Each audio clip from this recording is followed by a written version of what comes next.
Assalamualaikum warahmatullahi wabarakatuh. Para siswa sekalian, selamat bertemu dalam pembelajaran bahasa Indonesia.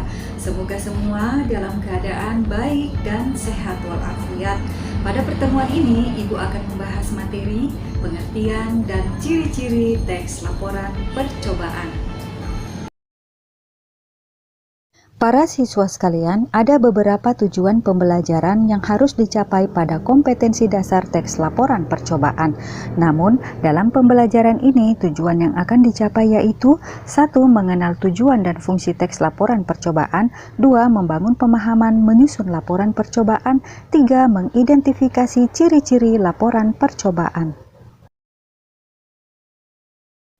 Pengertian teks laporan percobaan atau eksperimen merupakan teks berisi paparan data secara terperinci tentang hasil praktik pengamatan dan penelitian. Selanjutnya, teks laporan percobaan ditulis berdasarkan percobaan data setelah pengamat selesai melakukan percobaan atau penelitian. Nah, apa fungsi dan tujuannya? Kegiatan percobaan atau penelitian ini digunakan untuk memperoleh pengetahuan dalam bidang ilmu alam, psikologi, atau sosial. Para siswa sekalian, simak dan cermati ciri-ciri teks laporan percobaan berikut ini. 1. Teks laporan percobaan disusun berdasarkan hasil percobaan, pengamatan, atau penelitian disertai pemecahannya. 2. Pembahasan dikemukakan secara objektif sesuai realitas atau fakta dan kebenarannya dapat diuji. 3. Disusun berdasarkan struktur isi teks secara runtut dan sistematik. 4. Menggunakan bahasa ilmiah baku, jelas, komunikatif, dan logis sehingga tidak terbuka kemungkinan adanya ambiguitas. 5. Ditulis dengan data lengkap sebagai pendukung laporan. 6. Dibuat menarik dan interaktif. 7. Menuntaskan masalah-masalah yang dimunculkan secara terperinci dan lengkap.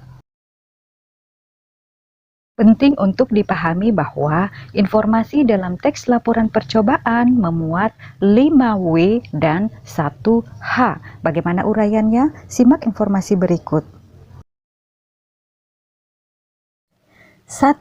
What atau apa menunjuk pada judul, objek percobaan, alat, bahan, dan simpulan atau hasil. 2. Who atau siapa merujuk kepada pelaku atau orang yang melaksanakan percobaan atau praktik. 3. Why atau mengapa mengarah pada tujuan, dalam hal ini tujuan melaksanakan percobaan atau praktik. 4. When atau kapan merujuk pada informasi mengenai waktu pelaksanaan kegiatan percobaan. 5. Where atau di mana menunjuk pada tempat pelaksanaan percobaan atau praktik. 6. How atau bagaimana merujuk pada informasi mengenai langkah-langkah pelaksanaan percobaan tersebut. Nah, berikut kegiatan kamu. Bacalah informasi yang terdapat pada halaman 10-11, kemudian tentukan manakah yang termasuk teks laporan. Oke? Para siswa sekalian, demikian pembahasan mengenai pengertian dan ciri-ciri teks laporan percobaan. Mudah-mudahan dapat dipahami. Simak pesan-pesan di akhir tayangan. Sampai jumpa pada pembelajaran berikut. Wassalamualaikum warahmatullahi wabarakatuh.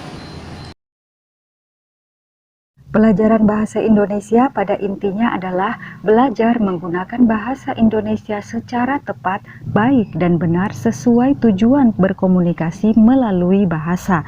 Tetap semangat, jaga kesehatan, cuci tangan dengan sabun atau gunakan hand sanitizer. Terima kasih untuk tetap di rumah.